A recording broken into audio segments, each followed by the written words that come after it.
Ang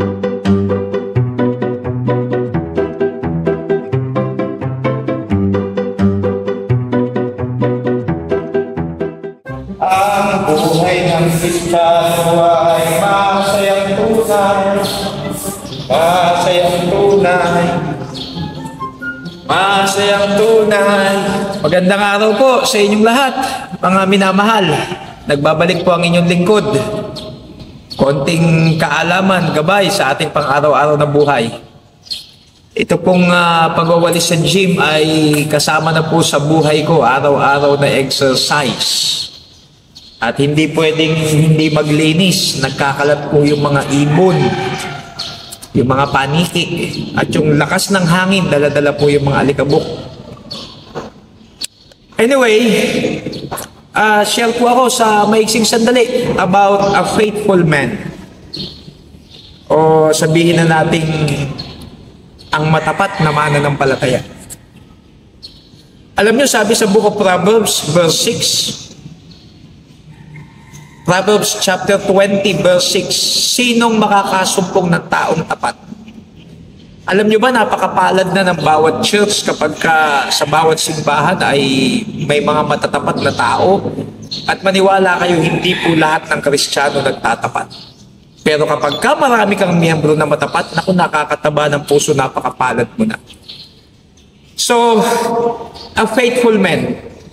Kung kayo ay tatanungin ko ngayon, sino dito ang may gusto ng blessing? Wala pong tatanggi. Lahat tayo gusto natin ng blessing. Pero alam nyo ba na kapag kayo'y nakita ng Diyos na matapat, ay automatic ang blessing ay naroroon? Bakit ko po nasabi yan? Dineclare na po sa Proverbs 28:20. A faithful man shall abound with blessings. Hindi na po question yung pagpapala sa inyo, sa akin, sa ating lahat kapag tayo'y matapat sa harap ng Diyos. Talagang dadaloy whether you like it or not. You can claim it basta tayo'y nagtatapat sa Panginoon. A faithful man shall abound with blessings. Hindi po prosperity preacher ang issue doon. Talagang ang Diyos nagpapala. Yung katotohanan lang na ang Diyos talaga ay mapagbigay, mapagmahal, mapagbiyaya. Pag ikaw ay matapat, yan ay palatandaan na ikaw ay seryosong mananampalataya. It was a mark of a serious Christian.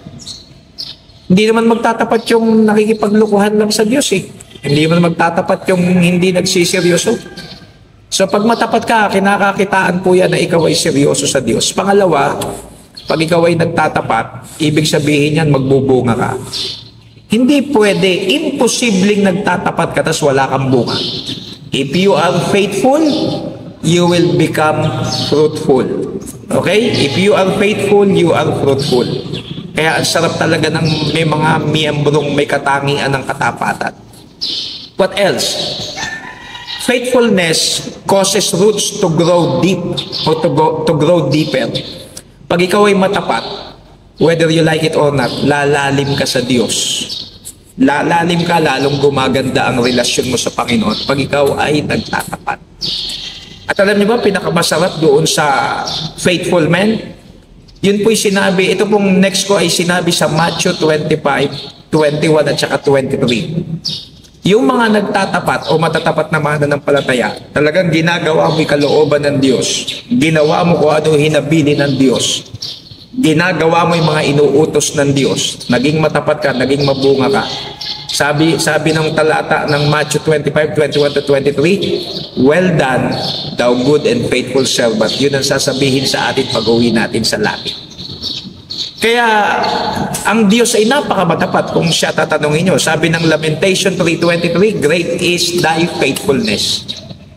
Great is thy faithfulness pagdating sa side ng Diyos. Pagdating sa side ng Diyos, sabi ng Malakay 3:6, for I am the Lord, I change not. So nawa, ang pinakatanong nito ay sa ating mga anak ng Diyos. Tayo ba'y nagtatapat? Ikaw ba at ako ba ay matapat? Ginagawa ba natin yung pinagagawa ng Diyos?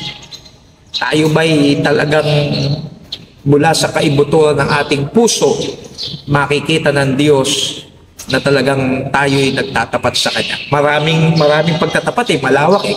Matapat ka bang nananalangin? Matapat ka bang nagkakaloob? Matapat ka ba sa iyong mga trabaho na binigay ng Diyos? Matapat ka ba sa pag-attend sa church? Marami po yung salitang katapatan. Nawa, makita sa atin ng Diyos yan. And it's only by the grace of God. Are you faithful or not?